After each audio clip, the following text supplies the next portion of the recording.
Rand, thank you so much for coming on the podcast. Yeah, my pleasure, Shahin. Good to be here. I'm very excited, and I wanna dive right in because I feel like, especially in the recent month when I've been going through some of your content, there's some very interesting points of view that you have. And the first thing that I'd love to dive in is what is the biggest myth right now you think in the B2B space that marketers have really around data and audience insight that you're not 100% agreeing with?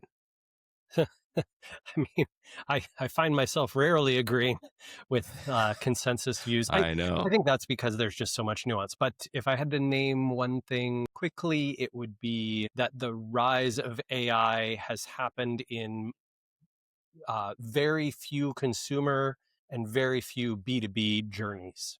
I think that there's this perception that everyone has switched entirely to using AI to figure out what pants to buy or which accounting software to use, and that is really not the case. It's part of a very, very small number of purchase journeys.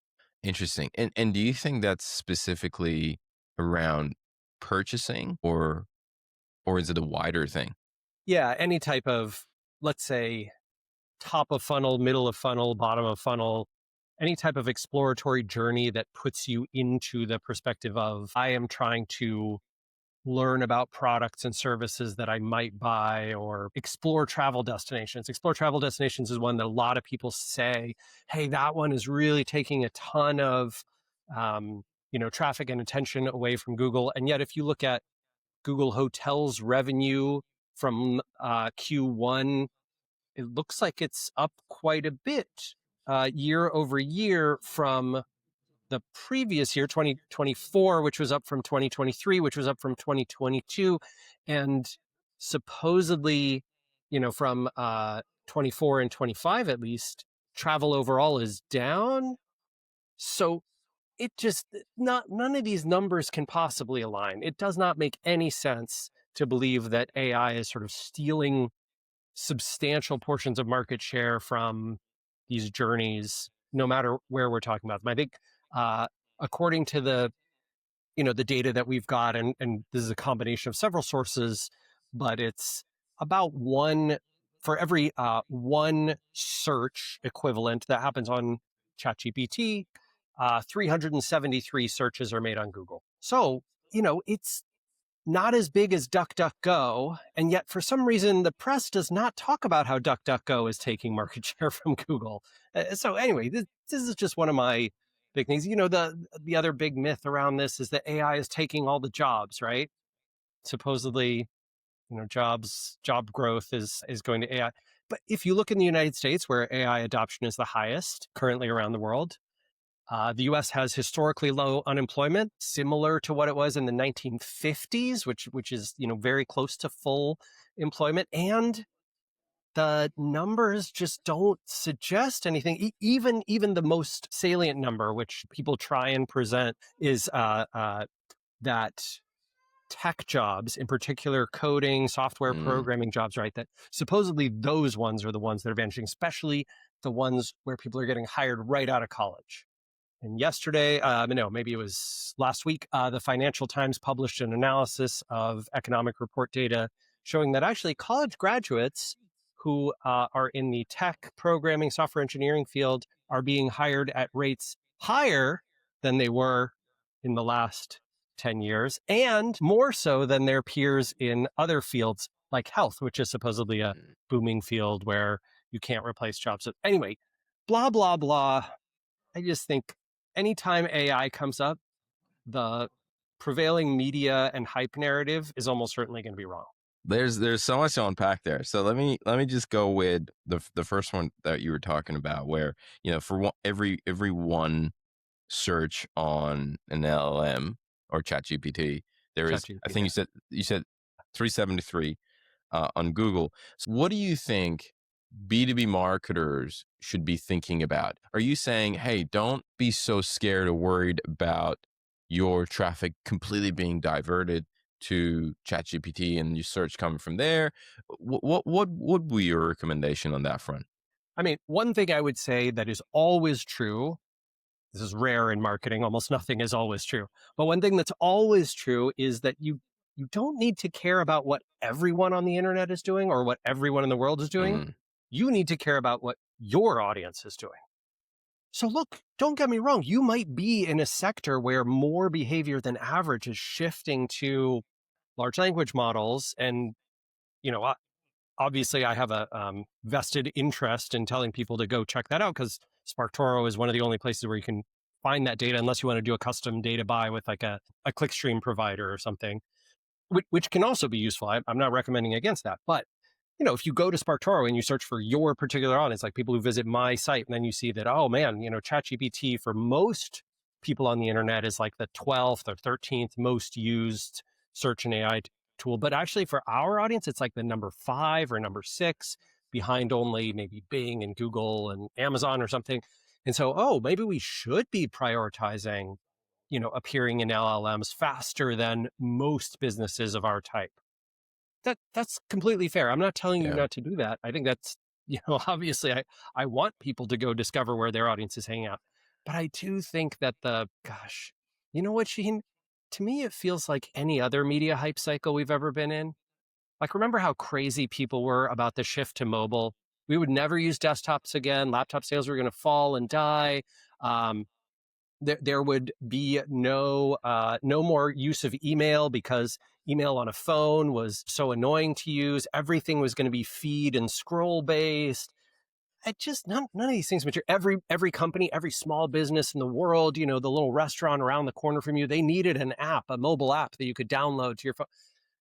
Oh my God, you know, that turned out to be dumb. Then we had the, you know, Web3 craze and the NFT craze and then the crypto craze. And, you know, I think these things just happen. Like the press kind of finds something that resonates with society, usually fear based, Mm, usually around technology, and then sort of makes everybody think that one thing is happening when in fact either the trend is never quite as big as everyone says it is. As far as I know, governments still issue currencies, and people tend to use those. So, you know, crypto has not lived up to its promise, even though replaced. Yeah. gambling on crypto is quite popular. Yeah, look, I don't want to rain on anyone's parade. Like if you love your NFT, yeah, I mean, look at it. It's adorable or you know or cool looking or whatever it is. But it just not yeah, it did not take over consumer culture the way people thought it would. Because we started this conversation with AI that, you know, it's the shift is not as extreme as a lot of the media is making it sound like it is, from a search at least. Are there certain areas of the way that you work where you live that you've seen completely change with your own use of AI? I am not personally a big user. You know, it's weird, Shaheen. I bet I am in the top 10% of AI users, meaning that I use it much more than the average sort of American internet user does. And yet I would still say very little. It has changed my behavior very little. I use it sometimes when I'm trying to brainstorm something. I could not remember the French phrase that we use in English, savoir faire, which is one of my favorite things to find in a human being. And so I asked Google. I couldn't figure out some way to type it. I just asked ChatGPT. Hey, there's a French word that means, you know, to dress appropriately and sort of be culturally knowledgeable. I think it's 2 words. Can you remember what it was? And it gave me a bunch of, it thought it was de rigueur. And then I was like, no, it's a different one. And it comes back with savoir faire. Thank you. All right, great. So this is my use of ChatGPT. I have many other ones. I do a lot of brainstorming for headlines or email Mm, subject lines. If I want to know words that frequently come after other words, I think LLMs are terrific. yeah, I see. Yeah, I'll have it come up with weird pictures that I can use in my weekly D&D game. It's useful for that, you know. It's not perfect at it, but it's fine. We use it at SparkToro for making some calls to make connections between certain audience behaviors and other ones. So Mm, programmatically, we'll make those calls in the back end. That's where I think a ton of the growth is happening. It almost certainly is companies like SparkToro and obviously much bigger ones using the API to make, Oh, I see. programmatic requests, right? Thousands and thousands of programmatic requests per hour or second back to the system to get responses that are then used in other pieces of software. I think that's a great use case. I love that you say that. It's just it feels like you normalize it so much. It's like, what have you changed? Not much. Everything is kind of the same, and it's another tool in my toolbox that I Yeah, use. I I really think AI tools are very similar to the rise of SaaS, right? Software as a service that where you could subscribe to or use for free tools on the internet on a regular basis and get value from them and put them into your workflows. And that changed a lot of people's jobs. It probably replaced some people's jobs, but it was slow and it happened over 10 to 15 years, right? From about 2005 to 2020. My strong suspicion is that AI tools are going to be the same, right? They first started emerging in 2013, 14. Then we had kind of a next generation of them in 2017, 18. And now, a big one since 2021 with GPT-3. Change is normal, and people massively overestimate how fast big technology changes are going to Mm. change the world, change the planet. I think that this is one of those cases. It's iterative, it's evolutionary, but not revolutionary. Ren, have you changed your approach to content in the past, year or two because of some of the stuff that are happening? And I know Yeah. you talk a lot about just the avalanche of content that is just pouring out. But No, yeah, that's a great point, Shaheen. That should have been my answer when you asked what have I changed in my behavior. I have made my writing far less formal, professional, authoritative sounding because I don't want to sound like an AI anymore. And so my writing style has become I don't even know what to colloquial, more fun, more mm. informal. I want people to know that it's a human being writing it because very frankly my eyes glaze over when I read AI style content. Even if it didn't come from an AI, right? Like you could write something, I could write something.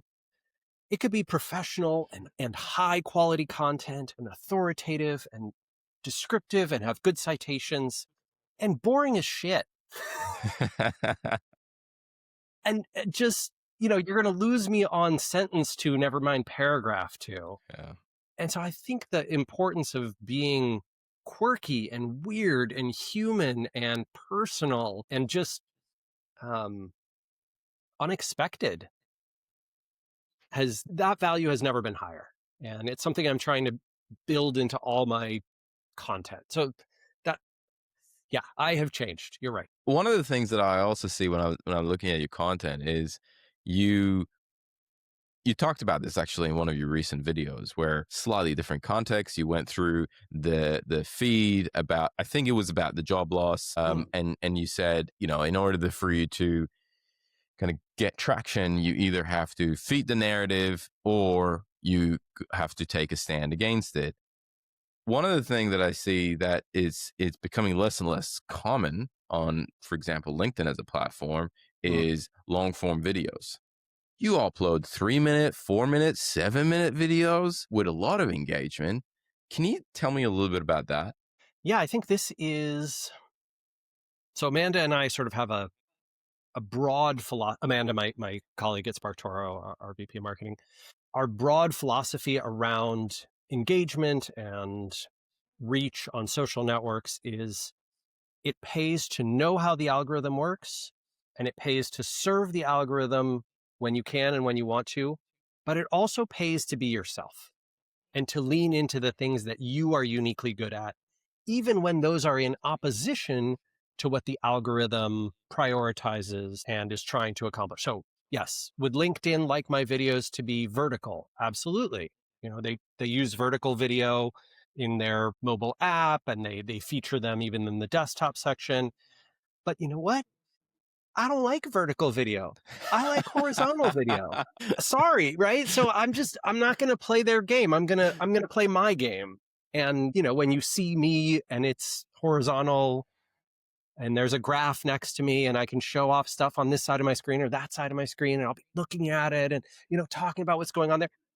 that's Rand, right? Like, it's me. And that's different from other people. And if other people want to follow the algorithmic trend, more power to them. Let them have the engagement and the reach. That's great. I don't need to play those games. I think this is something that I would recommend to everyone, which is not to violate algorithmic preferences universally, but to do so intelligently and thoughtfully when it is part of your brand and part of what makes you stand out, uniquely good at something. That's why my videos are often 5 to 8 minutes instead of 90 seconds. That's why they are horizontal instead of vertical. That's why it's me with a panel next to me a lot of the time instead of just face on. It's why you have to look at a 45-year-old dude instead of a young, attractive person with like 6-pack abs or whatever that gets all the engagement. That's such a good advice, though. Again, like it's that there's such a massive the sea of sameness just feels like it's Mm. growing.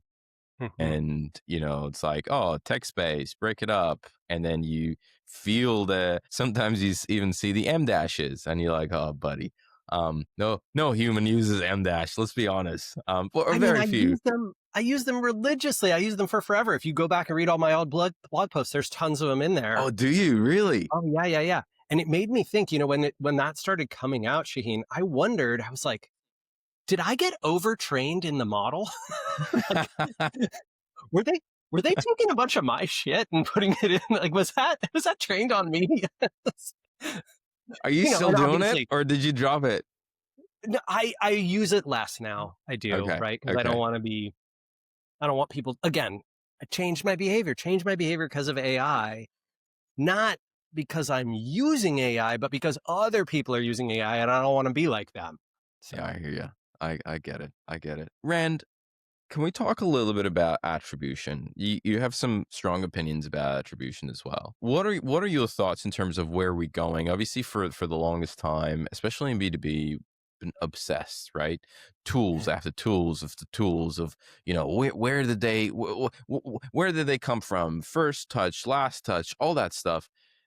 What are your thoughts on attribution today? gosh, let's see. I'd say, again, I try and have a nuanced opinion, but also one that's data informed. And my brief summary of attribution is if you are an extremely large, Fortune 1000 style brand, and you are attempting to use attribution to measure the efficacy of your paid and performance marketing, you're probably in the clear. It probably, as a philosophy, it probably works quite well for that. There's a number of tools that can help you. They're getting better all the time.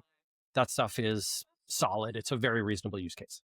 Mm, However, if you are a small or medium business, or even a scale up who's only doing, maybe tens of millions of dollars of revenue, and millions of dollars of spend, and you are attempting to attribute anything that is not paid in performance, brand marketing investments, content, most organic content marketing, organic social, organic search, email marketing, podcasts and videos and webinars and events and conferences, and the list of 10,000 other things that you might do in organic world.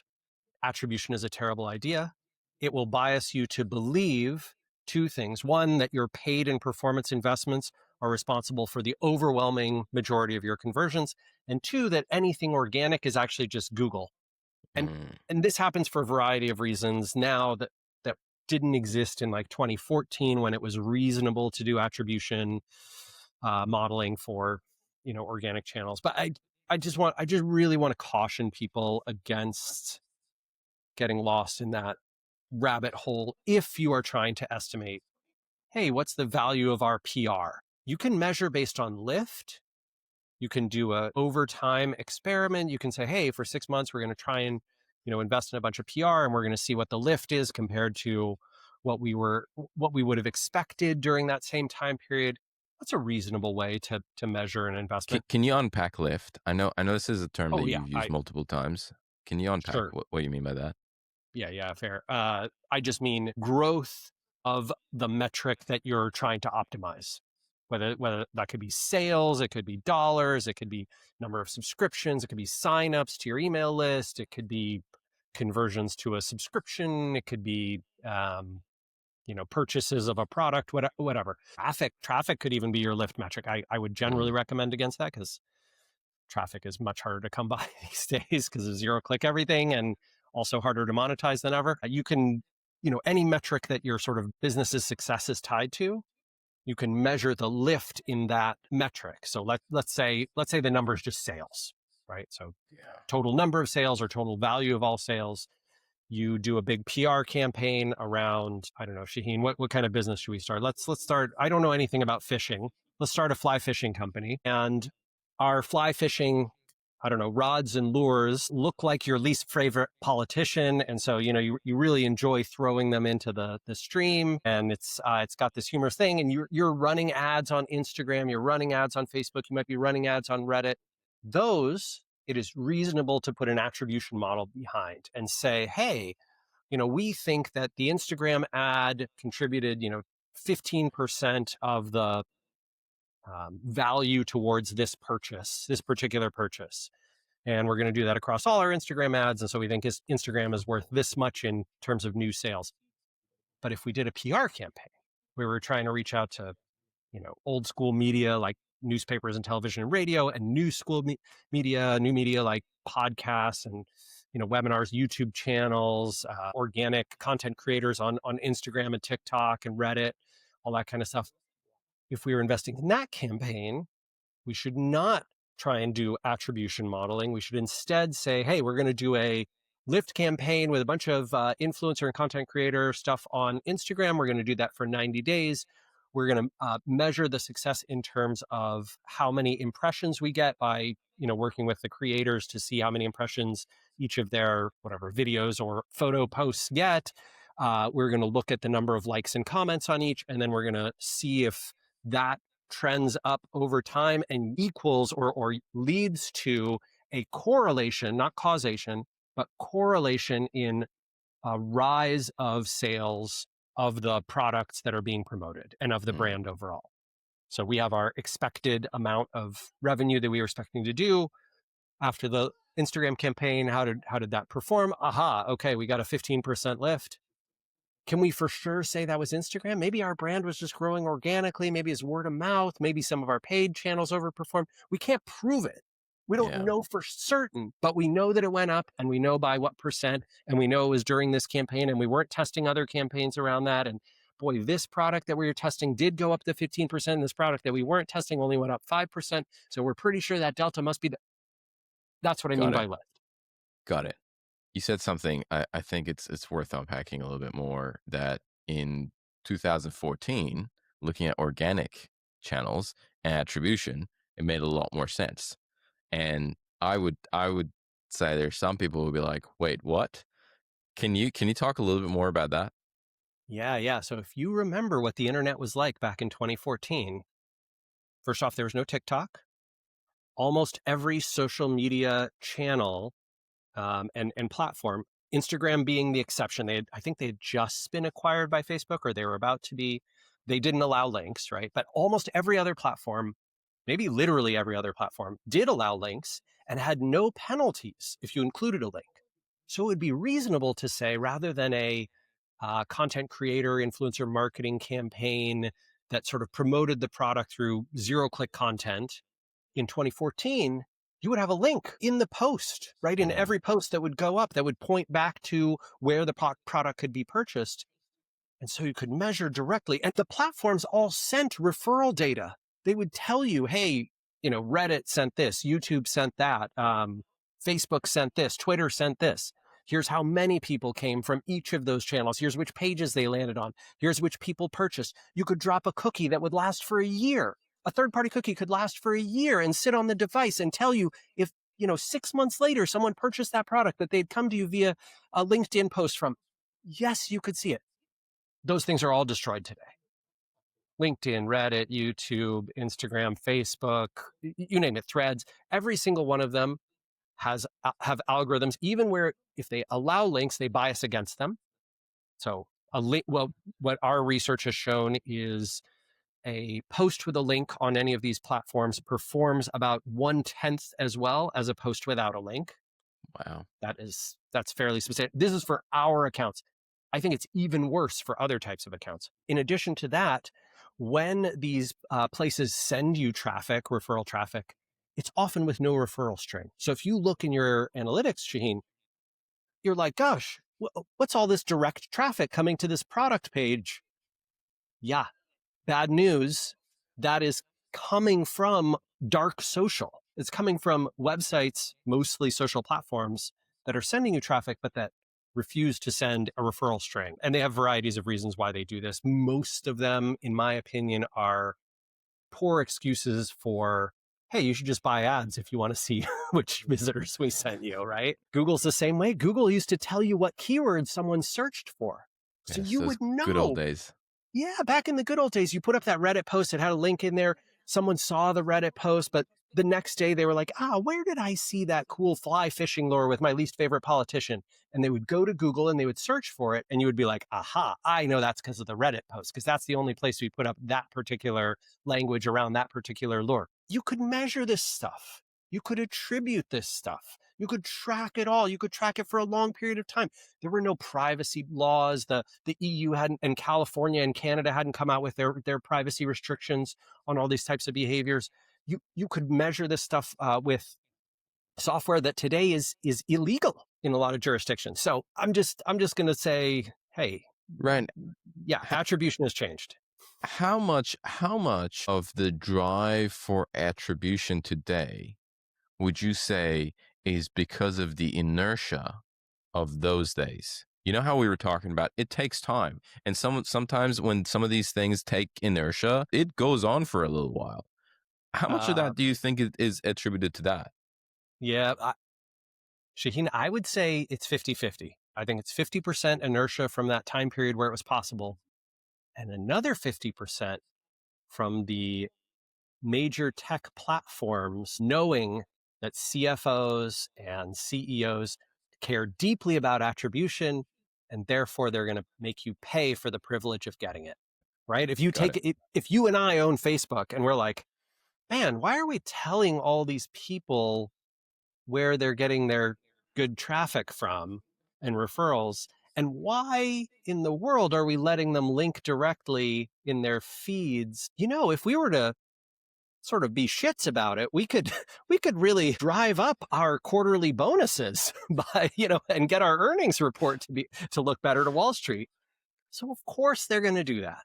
And if you can sell to the CFO, you're in good play. If you have something that the CFO wants, guess what? That's almost the end of the line of decision makers.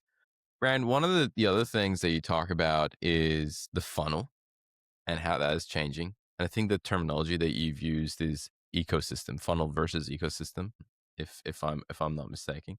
How is the funnel changing, in your opinion? Yeah. So this is something I think probably changed more like 10 years ago. And it is only in the last few years that I think at least I have been more aware of how dramatically the classic marketing funnel no longer works that way. So early years of the internet, let's go back to like '05 or 2010, even, most discovery behavior happened, through offline, through websites, through media that you might consume. A lot of it was more mainstream media because we didn't have quite the fragmented media market that we have today. Certainly, we didn't have the fragmentation that social media has created. Lots of blogs and websites, right? So there was that like top of funnel discovery. Like I learn about this problem, or I learn about this space, or I learn that fly fishing lures even exist, or that fly fishing might be something that I would find fun, right? And then there's the kind of middle of funnel where I go and do discovery. What do I need to be a fly fisher? Like if I wanted to engage in that, where would I go? What kinds of trips would I need to take? Where are good places to do it near me? What are the costs associated? Are there, I don't know, licensing where I can like get this? And then down at the bottom of the funnel is transaction. I go to whatever my local jurisdiction's website and I buy a fly fishing pass, and I go to the cabin and site and rent a cabin.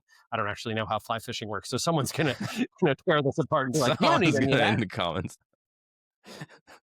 And then, and then maybe I assume you need a pole and you need lures and you need a place to store the fish after you've caught them. And I don't know, maybe equipment to take the scales off, all that kind of stuff. That would be bottom of funnel where you're going and actually buying these things to engage in the activity. And that, you know, for accounting software, it would be very different than it is for fly fishing. For kids' toys, it's going to be different than it is for business books, right? But that funnel, as it was conceived, worked for several hundred years, right? There were Mm, sources of influence that were at the top, in the middle, and at the bottom. And then this weird fragmentation of the internet came along, and now we're in this crazy pinball world. Like that's kind of the analogy that I like. I'll try and find who came up with that analogy, but I love it because it's essentially like you bounce back and forth between, oh, I'm going to, a search engine. Oh, now I'm going to be on, this person's blog. I'm going to a major media website. I'm going to YouTube. I'm going to Reddit. I'm going to LinkedIn. I'm bouncing back to my email and looking for promotions. I ding, ding, ding, ding, ding, ding, ding, ding, like all over the place. And there's no sort of consistent top, middle, and bottom in terms of where the consumption happens. Google can be top of funnel, it can be bottom of funnel, it can be middle of funnel. Reddit can be all of those. LinkedIn can be all of those. TikTok can be all of those. TikTok commerce exists now. Google shopping exists now. You can buy things directly from LinkedIn. Like it's just become weird as a result of this pinball ecosystem, which I'm not sure I used as the word, but I'm going to now because that sounds like what a smart person would say. um, as a result of the like new pinball ecosystem, again, it makes tracking and measurement and especially attribution much harder. And it also makes marketing investments less clear. mm. It's a lot less clear about, hey, do we have this was a classic CFO question in 2010, 2015 even, is do we have a top of funnel problem? Do we have a bottom of funnel problem? Do we have a middle of funnel problem? And the answer to those was researchable back in the day. And today it is very, very hard to disambiguate between those.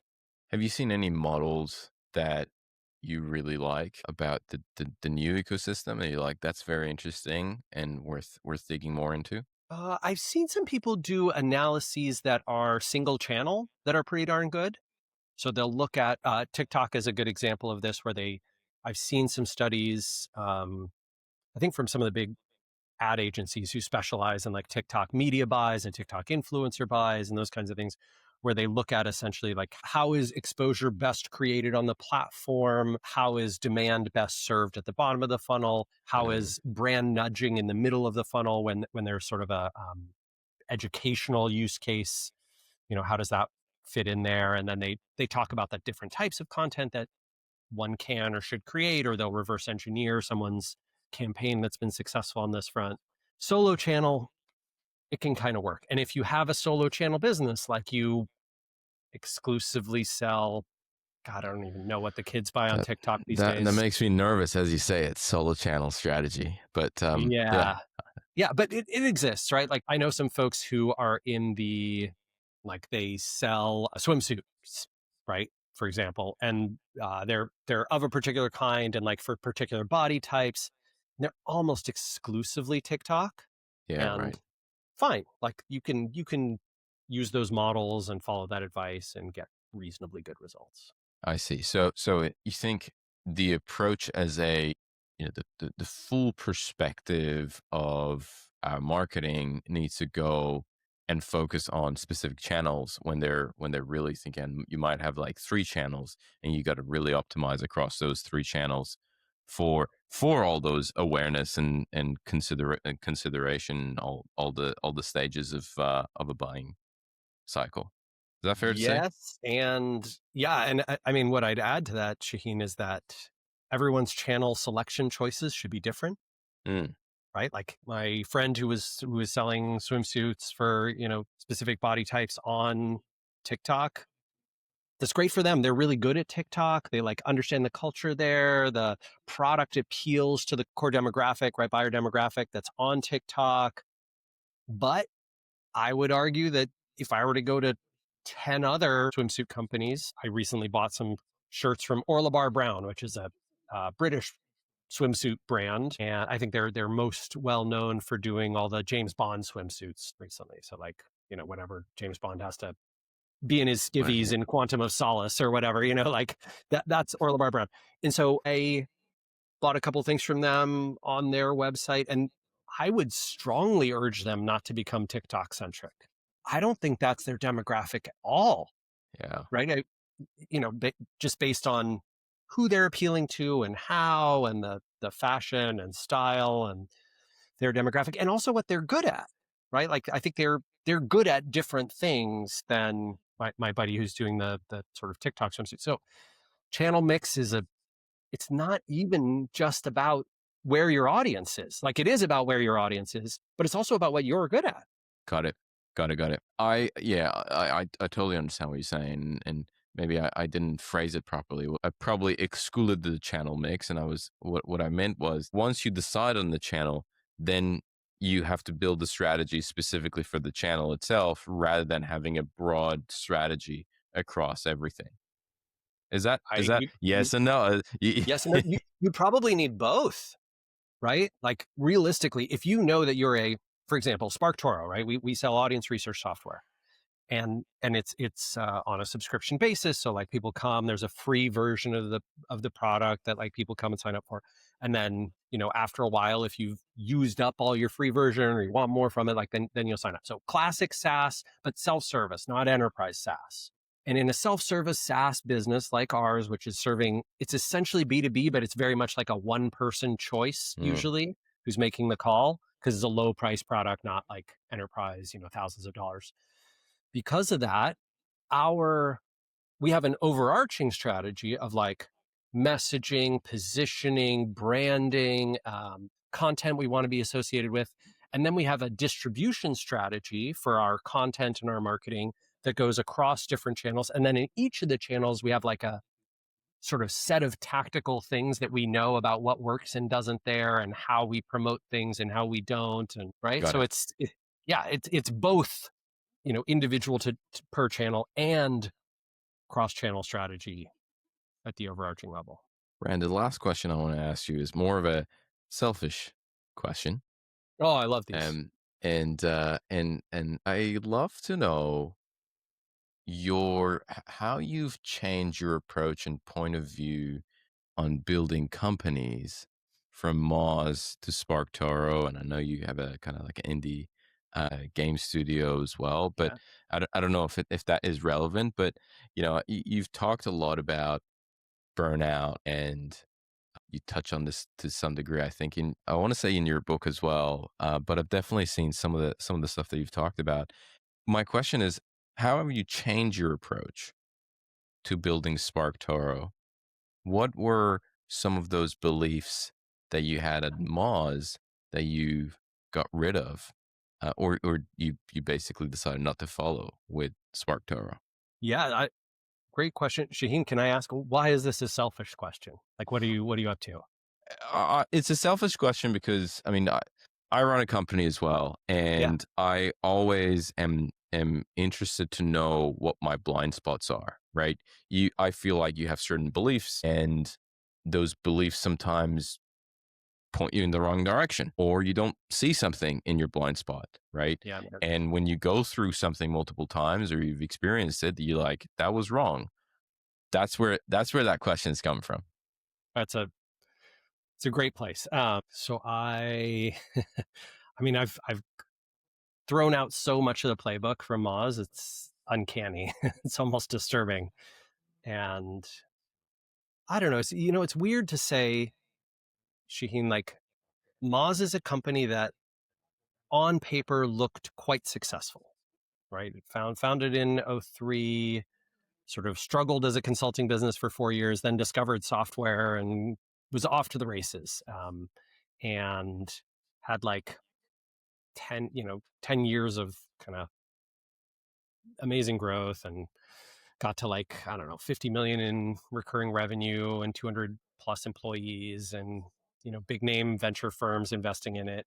But when it sold, when Muzz sold to a like private equity buyer in 2021, I left the company in 2018 under not not great circumstances, which happens to a huge number of founders, if not the overwhelming majority of founders of venture businesses.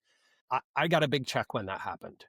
Like, I don't know. I guess if you're thinking purely selfishly, like, did Rand benefit from Moz? Like, yeah, I had a great career. It helped build my professional profile. A few years after I left, I got this big check from owning a significant sum, but the number isn't public. I would tell you the number if I could, but I'm not allowed. I had to sign something saying I never would. But the total amount that the company was sold for is under a specific number. It is under, I think, $92 million, because the company that bought Moz said in their reporting that they had to do for their public earnings report that they had spent $92 million on acquisitions, and they had acquired two companies. One was like quite a small blog or sort of series of blogs, and one was Moz. So those are the only two acquisitions that quarter. So you can estimate with reasonable degree of accuracy what Moz might have sold for, and that number is a terrible failure by Moz's standards, right? By its investor standards, it did not return a multiple on capital, right? Moz's valuations were at or above that level, in its last couple of rounds of funding, which meant everybody was disappointed, and that certainly includes me. I mean, I was shocked when I got this check because I thought the company was never going to be worth anything. But it was great. Like, yeah, and I think that whole experience, from the experience of raising money, the experience of making a company to serve people who were not the customers and not the employees, that sucks. That is terrible. When people complain, Shahin, I don't know how much time you spend on like angry subreddits, but like when people complain about capitalism, that's the part that sucks. It sucks for almost everybody. Like, it's not fun if you're trying to afford a house in Vancouver, BC. It's not fun if you're trying to get a rental in Sydney. It's not fun if you're trying to get a job in the US. It's not fun if you're trying to build a company either, right? Because you're serving these strange motivations from a class of extremely wealthy people who are trying to like earn a big multiple on it. And so, yeah, when I left, like I really threw out the playbook in a million ways, but the biggest one started from the core of the problem. And to me, the core of the problem is, who are we serving and why? What are our incentives? So the biggest thing I changed was, how will I participate in entrepreneurship in the future by having a company where I get to serve primarily, right, the customers in the team, and maybe the investors can be like way down the list. And so that's how, we raised money in this weird way. I've open sourced our funding docs for SparkToro and for Snackbar Studio. So if you or anybody else in your network are interested in like learning about how we fundraise and why, and like, all these competing incentives and what crazy crap that structure makes you do, I've written about that extensively. You can just search for SparkToro funding or Snackbar funding, and you'll find it. Ryan, I just want to say thank you so much for coming on the podcast. My pleasure, Shahin. Thank you for having me. I hope my late afternoon excited responses don't blow up your listeners' audio. I took a lot of notes, and I would imagine anybody who's listening would be doing the same thing. So thank you so much for all the insights, and it's amazing too that we got to chat.